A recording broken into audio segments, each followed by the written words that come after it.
We just soaking it up, guys. Just soaking it in. Just soak it in. Soak it in.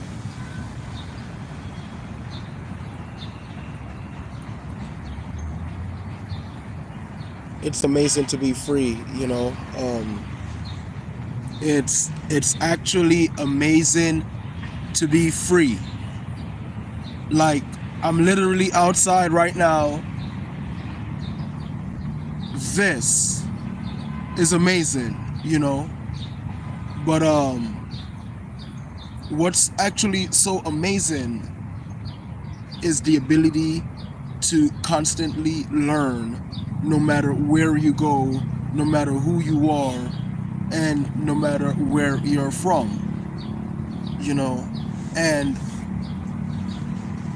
the more I do my research and the more I study, the more I look into this thing that's called dis-ease. A dis-ease within the human body. When we're dealing with the human body, let's say we're doing the study of biology, which happens to be the study of life. So we know that the human body, we are, in a sense, Homo sapien. We all have life, like vertebrates, right? We have cells inside of us, and these cells need to breed, or in a sense reproduce, right? And when we're dealing about or talking about reproduce, that's actually the reproductive system. So one of the things that actually intrigues me, right, is that I'm looking into this, and I just have to share this with the general public, because everything derives and it all comes back down to actually monosaccharide. And the breakdown of monosaccharide, it's so simple, guys. Like, the breakdown of monosaccharide is so simple. Monosaccharide happens to be the simple sugar that you necessarily need, in your body in order to sustain your life and achieve homeostasis in the long run. And how that comes to be is, I'm going to use number 1, number 2, and number 3. What number 1 is, number 1 would basically be your galactose. Number 2 would basically be your fructose. And number 3 would basically be your glucose. And how it is number 1, you would naturally take or need number 1 when you're a child, when you are literally a child. And what a child is, a child, pleomorphs backwards into a baby pleomorphs backwards into a fetus pleomorphs backward into a sperm, So we're gonna do this, and actually how it is, this long process, you actually has to have a XX chromosome and a XY chromosome in order to actually achieve zygote.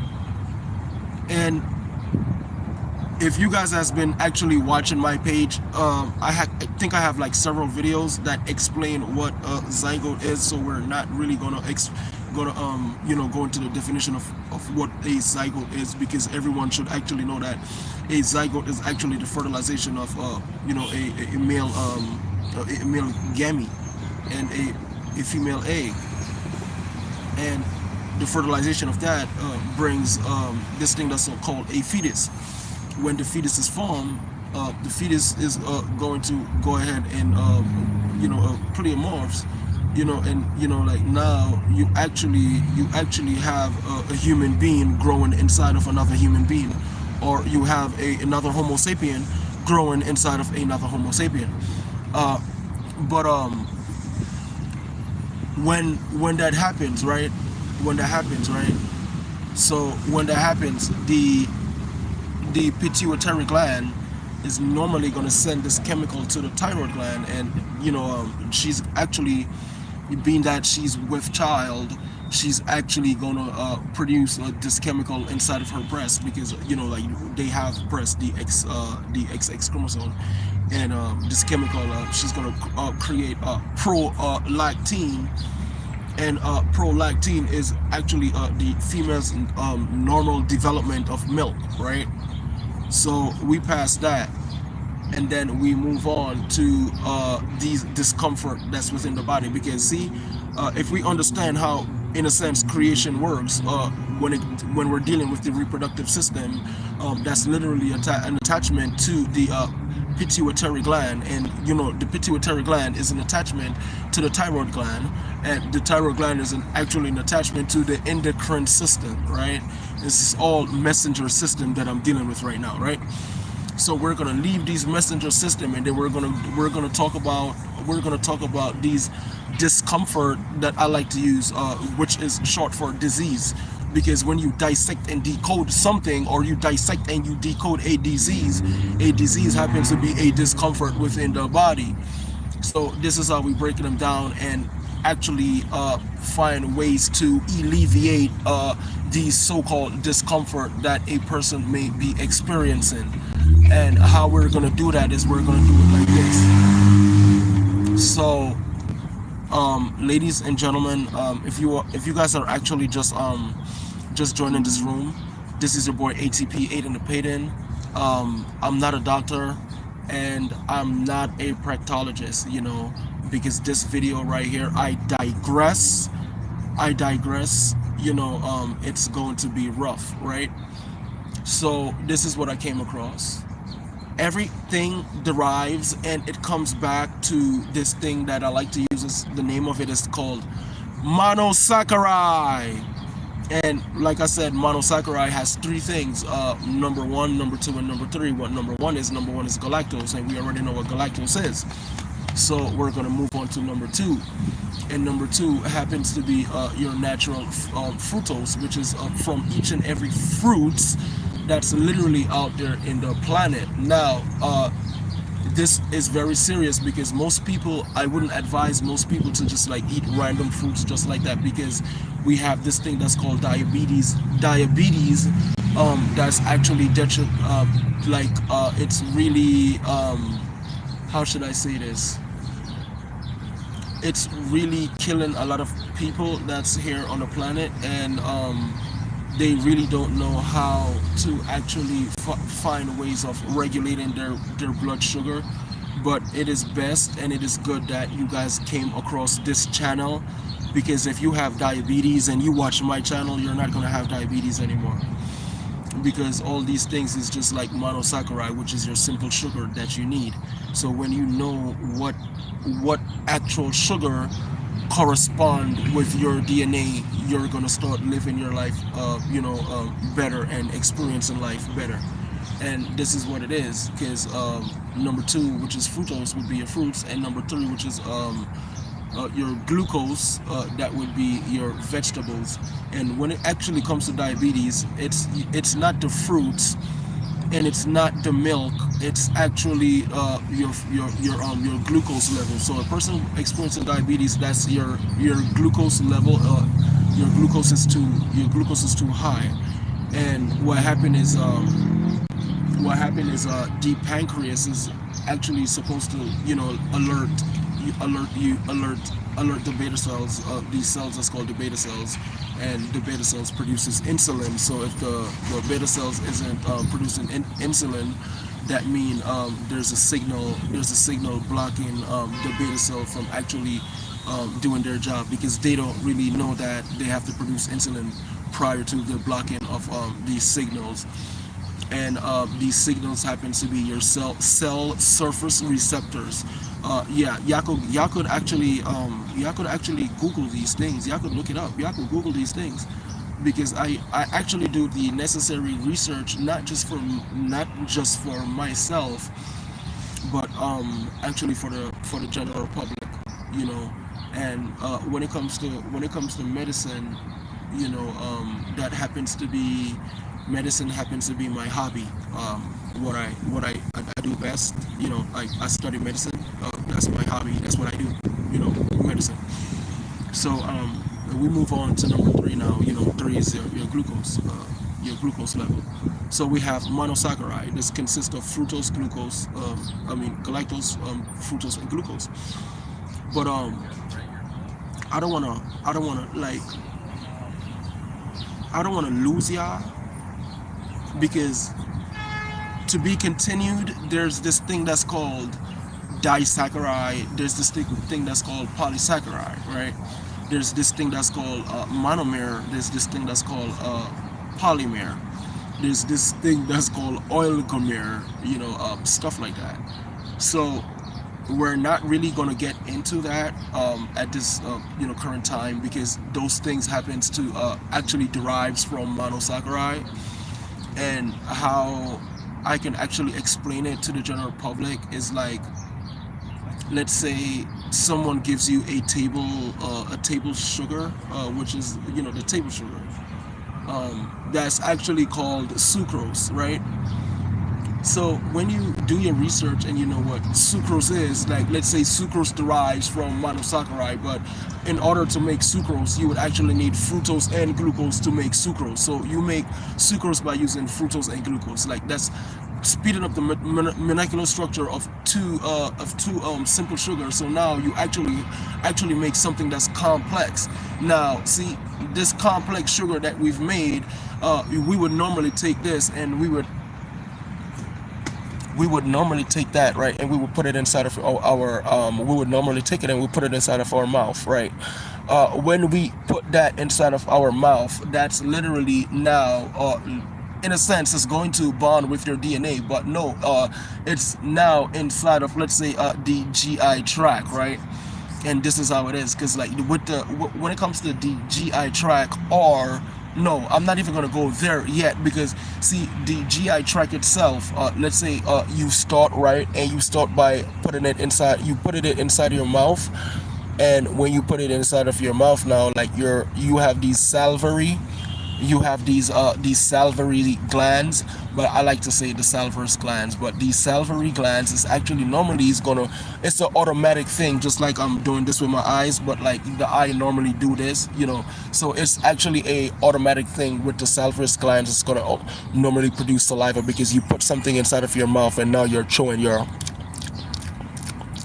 so once you start chewing, the salivary gland is going to normally produce the saliva, and then you're going to start like secrete things, and it's going to move from your mouth, from inside of your mouth, and then it's going down, via the esophagus, right?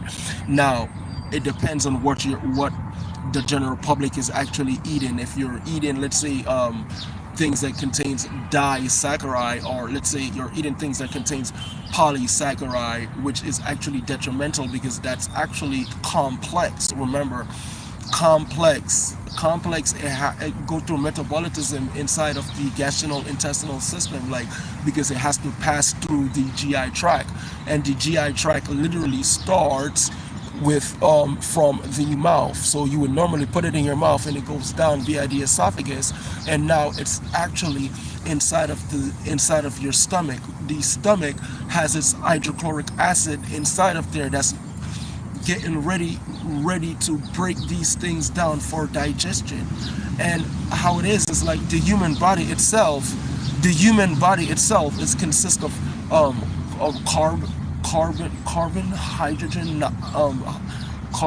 hydrogen, nitrogen, and oxygen, right? And with the hydrochloric acid that's literally within you, it's gonna break these food down before it leaves the colon. Now it's in the large intestines, and when it's in the large intestines actually has its own enzymes of salivary fluid, that's gonna break these things, more secretion throughout the GI tract, and now it's like literally inside of the small intestine, right? These are the food that you guys are actually partaking. And what happened is, when it comes to these nutrients and minerals and even electrolytes, because the body actually needs ATP, which is adenosine triphosphate, to utilize the process of these breaking down food via metabolism when you put something inside of your mouth. If you don't have enough ATP, which is electrolytes, mitochondria, the powerhouse of the cells, it's going to actually be detrimental when it's moving down the GI tract, because now you're actually at risk of developing this this symptom that I like to use that's actually called putrefaction. And what putrefaction is putrefaction is actually short for constipation. Or you could say a person may actually be constipated first, and then after constipation they started to experience putrefaction, which is because actually constipation derives from putrefaction. And what putrefaction is like you would have these food inside of your body because you're not passing it out through the system that's called the excretory system. And I'm going to break it down. And how that is like, first you would actually take it inside of your mouth, and you take it inside of your mouth, it slides down your esophagus prior to these hydrochloric acid that's breaking it down in your mouth, through these salivary glands. And actually, when that happened and it's inside of your stomach, the stomach itself is cooking these food up. You think you're gonna cook your food and eat it and all of that? Yeah, that's nice, because you actually do that to kill bacteria on the food. But when it's actually in the stomach has its own bacteria that's gonna go ready and eat whatever the body needs in order to survive. And when that happens now, it leaves and it travels down the large intestine, leaves the large intestine, travels down the small intestine, leave the small intestine, and then it goes right over there towards the duodenum. When it's actually inside of the duodenum gonna say, you know what, guess what, we're gonna mix and blend all of these minerals and nutrients, everything that we have. But in order for the duodenum to do that, you have to be high on this thing that's called ATP, which actually gives you electrolytes. Electrolytes is the only way you're gonna be able to utilize the full potential of the avatar that you're actually inside of. And I'm actually doing my research, and I'm like, whoa, this is actually scary, because I just came up, how people, they make their own form of lip gloss, their lip gloss and stuff like that.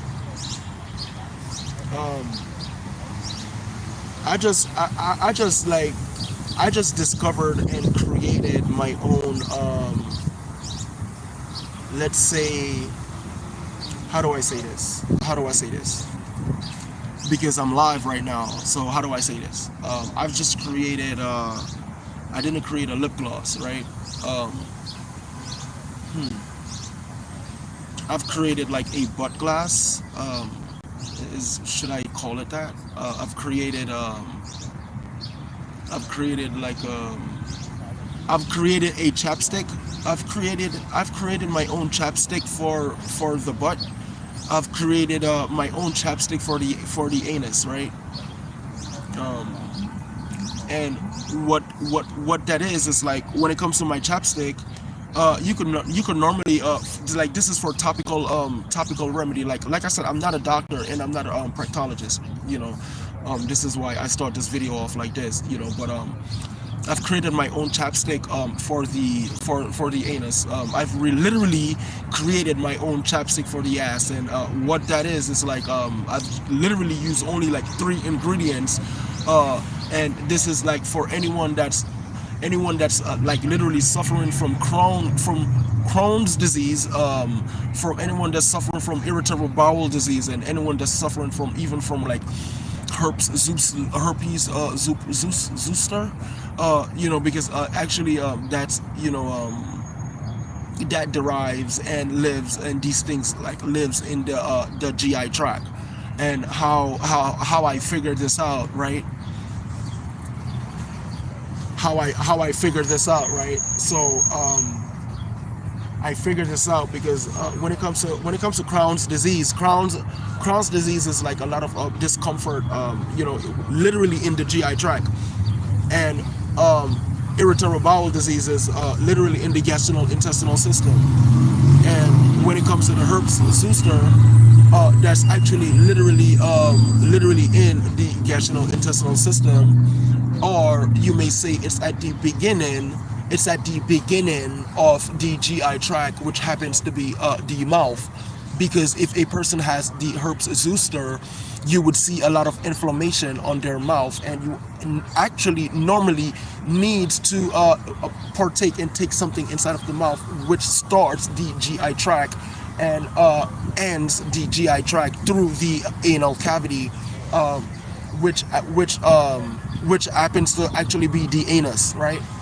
So the GI tract actually starts in the mouth, and the GI tract ends, ends in the anal cavity, but the anus, that's how it is. And how I'm actually going to break this down is, if a person has the Crohn's disease, right, they have gastrointestinal problem, and we're gonna solve that issue. Should we do it like this? So we're gonna do it like this: Crohn's disease 1, irritable bowel disease 2, and herpes zoster 3. So let's break it down and cure the whole planet, right? Because I'm actually getting excited right now, and this is how we're gonna do it, right? So 1 is Crohn's disease. Crohn's disease is basically like a lot of inflammation and bacterial inside of the gastrointestinal system, and all of these things happens to be dealing with actual putrefaction, where when you have these putrefaction, you're normally is going to have irritable bowel syndrome or irritable bowel movement, which brings us to number 2, but we're still in the process of figuring out number 1. So what that is when you have all these discomfort in the gastrointestinal system, this is most likely you have this thing that's called pathogen. And when we break it down, what type of pathogen you have inside of the stomach, these are bacterial and parasitic. Man man I'm doing my research. These are bacterial, these happens to actually be bacterial and parasitic, you would literally have inside of the gastrointestinal system. So that brings you to Crohn's disease, and irritable bowel disease. And what happens when it comes to the herpes zoster, that's actually bacterial and inflammation, inflammation and parasite you would literally have inside of the gastrointestinal system. And the funny thing is, that I've realized is all 3 of these things that I've just mentioned, which is Crohn's disease, irritable bowel disease, and the herpes zoster. All of these things, right? It actually shuts down. The person's appendix, right? Yeah. So now, not just that too, because now you're actually going to be unaware that you have some form of appendicitis, where your appendix isn't working normally. And this is how I'm going to help you out, right? Because so this is how it is. This is how it is for each and every soul on the planet that's actually suffering from lower back problem, where because us as a medical practitioner, we can't really diagnose a person with lower back problem, but while I'm doing my research, because this is what it is, right? My knowledge isn't in a sense equivocal, that if that's the correct terminology. My knowledge, in a sense, when it comes to medicine, isn't equivocal to the next person that's a practologist, or that's a gynecologist. You feel me? Or or that's a surgical doctor, or that's an LPN, or that's an RN. My each and every one of these individuals is actually different, and they study different things. They're in actual different field. The thing that differentiates me from all of these people is that I happens to study all field. You don't forget that I happens to study all field, because when it comes to a discomfort or a disease, right? A disease to me, right? When I study all field, well, I shouldn't say I study all field, because what the fields that I actually study is biology, chemistry, and astrology. But when I do my research, when it comes to disease, a disease happens to be a thing, right? And how I do my research and break these things down, because a thing, a disease, what is a disease? A disease, which kind? So there's millions or lots of disease out there in the world. So if a disease happens to be a thing, and then you're going to use your brain and say, okay, oh my gosh, let's say, what is a thing? A thing happens to be a noun. Wow, we're getting somewhere now, because if a disease is a thing and a thing happens to be a noun, what is a noun? Now you're asking the correct question, because a noun happens to be a person, place, or a thing, correct? So if we're describing a thing has the ability, a disease has the ability to hide itself or change into another disease, right? So a thing has the ability to pleomorph and be an adjective, and an adjective basically mean that I would be describing or talking about something which brings us back to a noun. So we're going to be discussing these diseases 1, 2, and 3. Remember, in the beginning there was 1, which happens to be galactose, 2, which happens to be fructose, and 3, which happens to be glucose, right?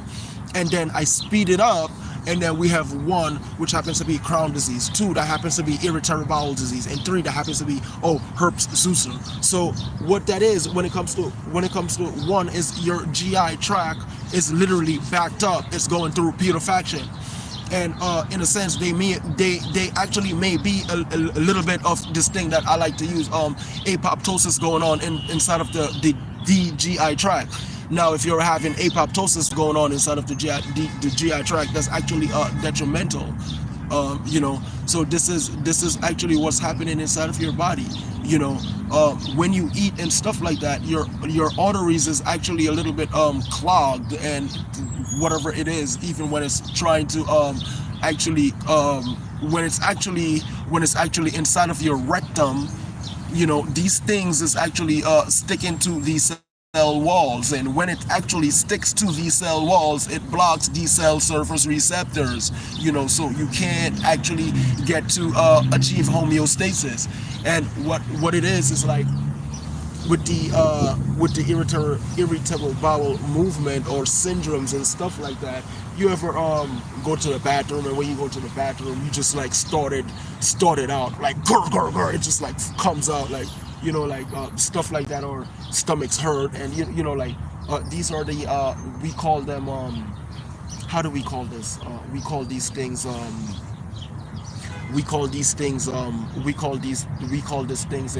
the medical field. We would say that a person is in inulin deficiency, and what that simply means is like a person normally has his or her own microbes inside of the gastrointestinal system, right? And what happened is they would be eating certain food, so it all derives from monosaccharide, because you would have to eat a certain form of monosaccharide. If you're not eating monosaccharide, then you're eating disaccharide or polysaccharide, or even something detrimental, or even worse, right? And we already know that fructose and glucose, that's fruits and vegetables. Galactose happens to be milk. A lot of people don't really drink milk like that. So what we actually need to eat is fruits and vegetables, however way you want to do it. If you want to freaking eat an eggplant, go eat an eggplant. If you just want to eat a lot of fruits and vegetables, just eat a lot of fruits and vegetables. It has to be monosaccharide. It has to actually bond with your DNA. If it doesn't bond with your DNA, it's actually pleomorphing and corrupting your DNA. So now a person is going to be suffering from Crohn's disease, or a person is going to be suffering from irritable bowel movement, or a person is going to be suffering from the herpes zoster. But in a sense, what the irritable bowel syndrome is, or disease is, or discomfort is basically you have been food poisoned, and when it comes to you have been food poisoned, is like even the fecal matter that's literally inside of the rectum, right? Because when you have something that's stuck inside of the rectum, or if it's on the walls of the rectum, those actually brings pathogens, and when you have these pathogens built up inside of the rectum, you can't really get to pass the fecal matter out through your anus. So this is what happened, right? When you can't pass the fecal matter out from the rectum through the anus, this is what happened. A lot of pathogens build up. So when there's a lot of pathogens build up, you normally have to start eating again, right? And when you start eating again, the pancreas, not the pancreas, the appendix realize the appendix realize that you have a lot of fecal matter that's still within inside of the rectum. So what happened is the appendix stopped freaking working. So now you don't have an appetite. You're not hungry. Because that's how good the body is.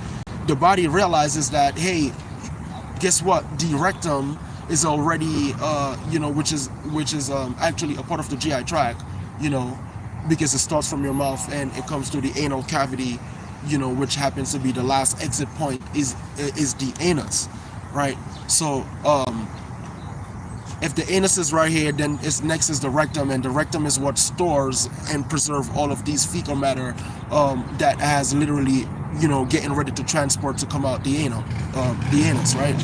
So the appendix realized that the rectum is full, so the appendix stopped working, right? And the reason why the appendix stopped working is because the appendix main job is to actually fight off bacterial infection that's like inside of the gastrointestinal system, So the only reason why a person would actually be suffering from appendicitis is because they have a lot of fecal matter inside of their body that needs to excrete and comes out the excretory system, which we all know, happens to be the anus, And what I'm actually, hold on, y'all, one second. Hold on, y'all. What I'm actually looking into is like even if a person is like suffering from the herpes zoster, what that simply mean is like a person is like literally they have too much, let's say they're eating too much negative food, and not enough positive food. Food is going to create this thing that's called a cation. And what a cation is, you would be have something that's negatively charged, and you would be eating that. But then you need something to compensate for that. So you would need something that's positively charged to compensate for that. So what happened with the herpes zoster is you eat too negative food, there's no compensation. So it creates this thing that's called a cation. And what that is like it makes the parasitic infection, because the herpes zoster happens to be a parasitic infection, or you could say this thing that I like to use, Fasciolasus buski, the largest fluke worm, the Fasciolasus buski, something like that, Fasciolasus. It happens to be a fluke worm. So when you create a cation, it makes them multiply and grow these larvae eggs, and these larvae eggs travels up the GI tract, and it may go towards your lips, or it may go towards the genital, And what that is like when you create a cation, you create a cation by eating food that contains the amino acid L-arginine, right? And then you block your main building block. So like our main building block of protein happens to be the amino acid L-lysine, right? So if our main building block of protein is L-lysine, you need more L4-lysine instead of L4-arginine. And what that simply means is like L4-lysine would be negatively charged, and L4-arginine would be positively charged. And when you put those two together, you in a sense, I guess, like you would create life. But when you have the two negatively charged, you're going to create a cation, and what what actually alleviates 1, 2, and 3, which is the Crohn's disease, irritable bowel disease, and even the herpes zoster, is my the cream that I've invented, and that's actually my the lip gloss, like my chapstick for the anus. I've literally created my own chapstick for the anus, and how it is like I'm actually going to give you guys the ingredients to alleviate irritable bowel syndrome, the herpes zoster. If a person is actually suffering from Crohn's disease, if a person is actually suffering from irritable bowel disease, and if a person is suffering from the herpes zoster virus that out there, I'm going to give you that, guys, the cure. The nutrients and minerals and ingredients to help alleviate these discomfort. And what it is like, so I've been using this natural herb, and this herb is called the slippery elm, or you could say red elm, or you could say Indian elm. But what the slippery elm actually has several health benefits, and I want the general public to actually do their own research when it comes to the slippery elm. But when it comes to the slippery elm, to me, the slippery elm actually acts as if it's the lymphatic system. And what that is like, you can just use a little bit of this root, right?